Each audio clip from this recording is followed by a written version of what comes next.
reka tubashimire cyane inshuti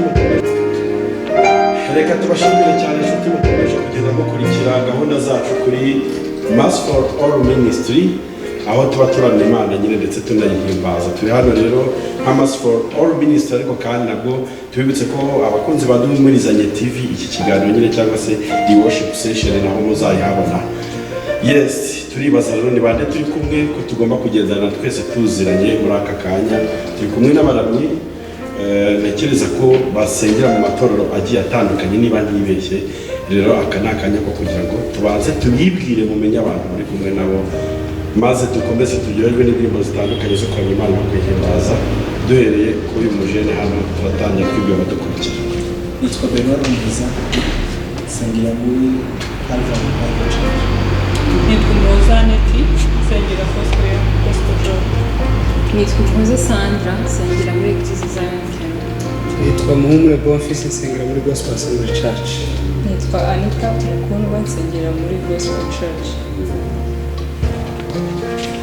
Aha, yes, Anita, reka nkubaze ikibazo kimwe mbere yuko dukomeza kuramya Imana ndetse no kwihimbaza. Iyo bavuze kuramya Imana ubundi baba bashatse kuvuga iki? Kuramya Imana biri umuntu yabivuga mu nzego zigiye zitandukanye, ariko kuri njyewe kuramya Imana ni igikorwa icyo ari cyo cyose nakora, ariko nyikoranye umutima uhimbaza Imana. Yes, ndabaza uyu mujene, ese hari ahantu runaka hateganijwe gukorerwa ibyo bikorwa? Nta muntu atabikorera, ariko cyane tumenyere ko bikorerwa mu rusengero. Ariko kandi ikintu cyose ukoranye umutima uciye bugufi, numva kuko ugikoze mu cyubahiro cy'Imana. Imana imugisha cyane. Reka rero dukomeze tunaririmba nyine indirimbo mwari mutangiye muririmba ati mwami hemura imitima yacu. Reka rero dukomeze n'iyo ndirimbo, turaza gukomeza tubana mu kiganiro.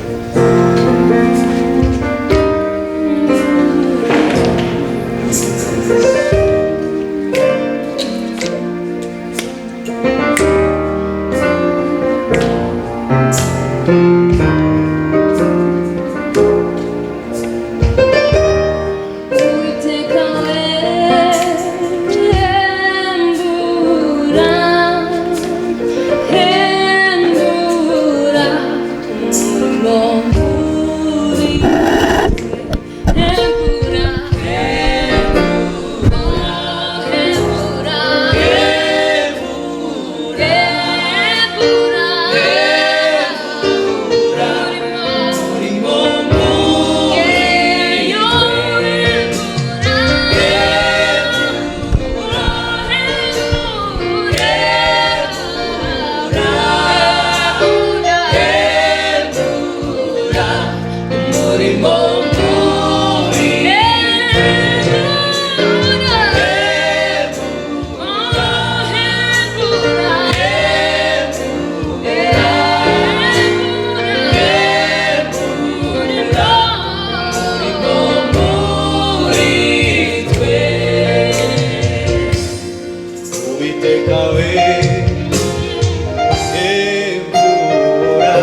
wadukuye mu rupfu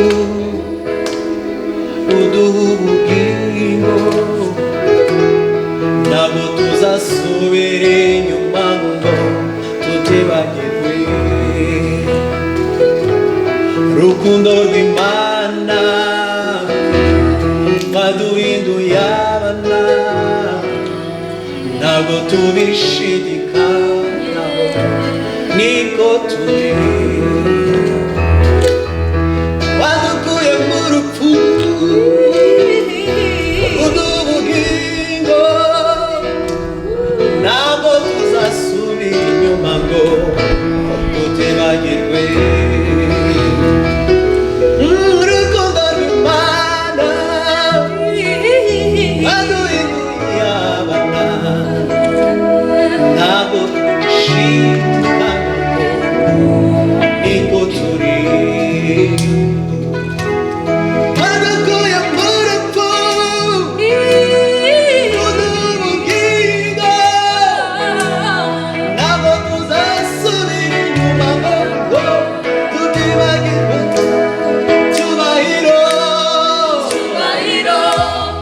gukomera n'iby'umwana w'intama wacunguriye Imana n'abantu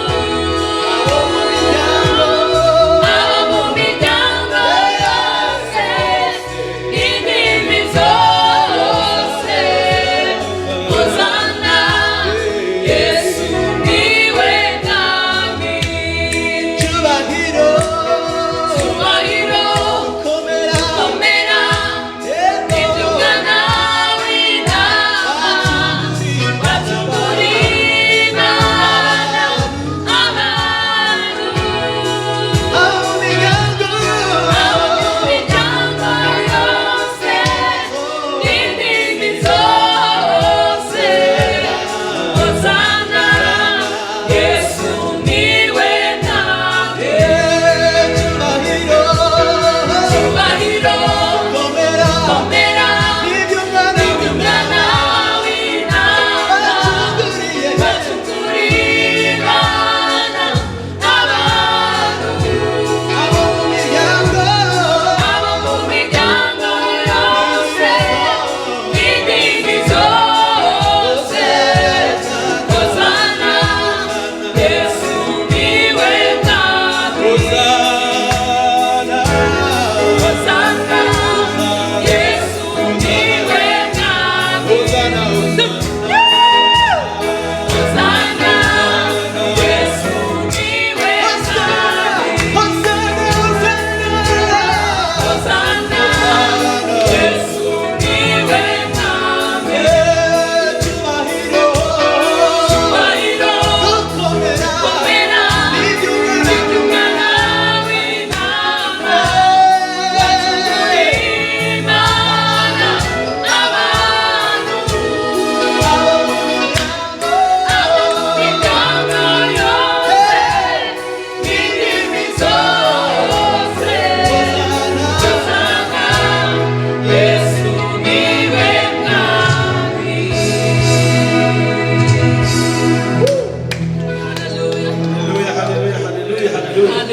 biraryoshye bene data mukurikiye Mass for All Ministry ndetse na Duhumurizanye TV nyine turi kumwe n'abaramyi Imana yasize amavuta abaramyi Imana yahagurukije ariko ntabwo bahagurukije uwahagurutse kera igitaramo rero kiraryoshye kandi ariko ntabwo tuje kubasezaho turacyakomeje nyine nuko tuba tujya kugenda tuganira nyine turimo tugenda tunaramya Imana ino ndirimbo ivuze iki ku buzima bwawe iyi ndirimbo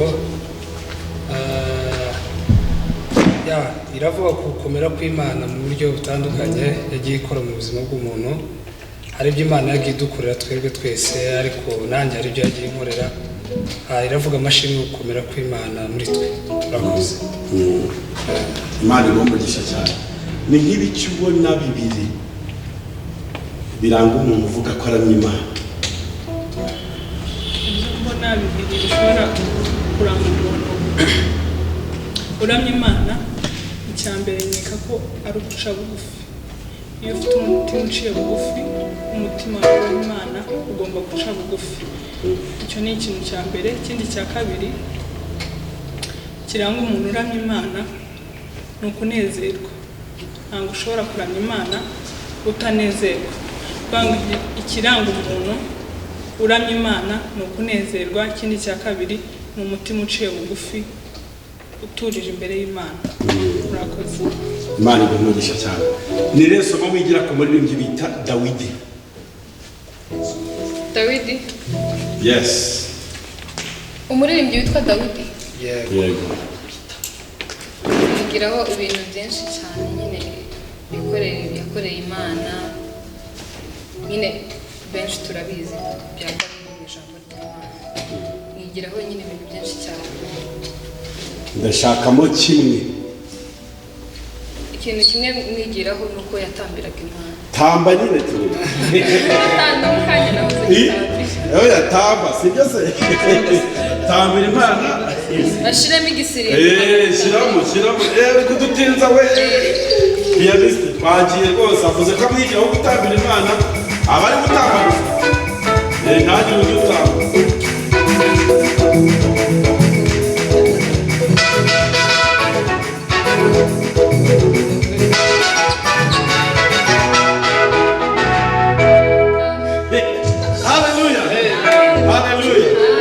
Yes, Dawidi rero ngo yarahimbawe atambira Imana ndetse ngo agiraho n'umwitero.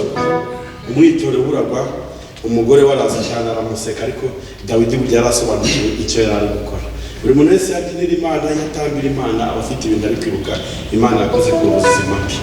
Tugende indirimbo idusoreza ikiganiro cyacu.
Yesu ashimwe cyane.